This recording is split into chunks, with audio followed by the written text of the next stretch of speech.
I've been further watching your election. I've heard a number of people on one of the sides say there is no fraud and get over it. As far as I can tell from observing, half of your country claims that the last election was legitimate, even though there was almost no evidence for that. And they've been investigated for the last 3 years, and they still haven't got over it. This election, there does seem to be some evidence of fraud. Will it change the outcome? I don't know. Maybe it will, maybe it won't. It seems important to investigate that, though. And let me give you one example of this fraud that's been alleged. So I believe it is in your state of Pennsylvania, states that mail-in ballots and absentee ballots will not be opened and counted until the day of the election at 7 a.m. or 7:30. I can't remember which one it was.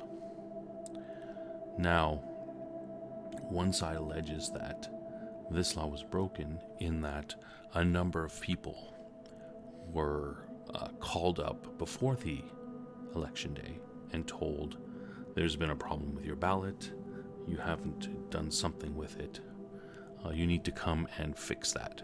They call this curing the ballot.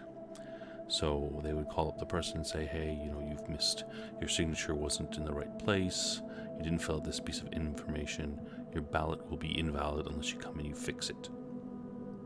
Or put in a provisional ballot, that sort of thing. So, now this would be illegal to do this to a person before the day of the election. Now, whenever there's a lawsuit, of course, another side can come in on that lawsuit and say, hey, we have interest in this lawsuit. We want to be represented. So the other side came into the lawsuit and they put in a bunch of depositions from people which said that I was contacted 3 days before the election or however many days before the election, and I was told that my ballot was not properly filled out for some reason, and I came in and I fixed it, and if you make some sort of ruling, my ballot will be invalid. So the other side in this conflict has fully admitted, have put in their own evidence proving that the allegations of the other side are correct. They said yes. So they must have opened the ballots before the day in order to find out, they said the person didn't fill it out correctly and was able to contact them a few days before the election. I mean, how stupid are they?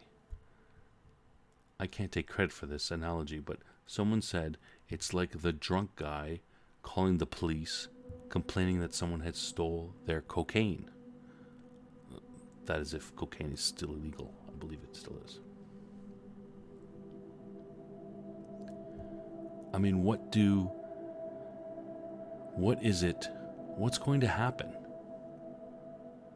Do you think that the other side is going to, if one side cheats all the time, and the other side doesn't cheat, how long do you think that's going to last before the other side begins to cheat and say, well, we can never win because the other side simply cheats, so we're not going to play by the rules either? I'll give you an analogy from sports. I believe some of you still play sports. I mean real sports, not video game sport type things. But you take any sport, be it your football, your soccer, your basketball, anything like that. There are certain things that are illegal against the rules of the game.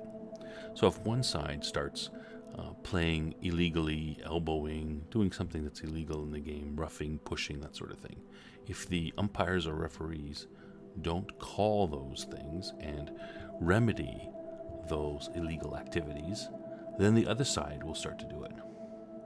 And if you've ever watched a sports game where the referees are basically useless and don't do anything, it quickly devolves down to each side getting rougher and rougher, retaliation and retaliation and retaliation for retaliation, and it quickly turns into a brawl. Is that what you want? To turn your experiment in democracy into a brawl?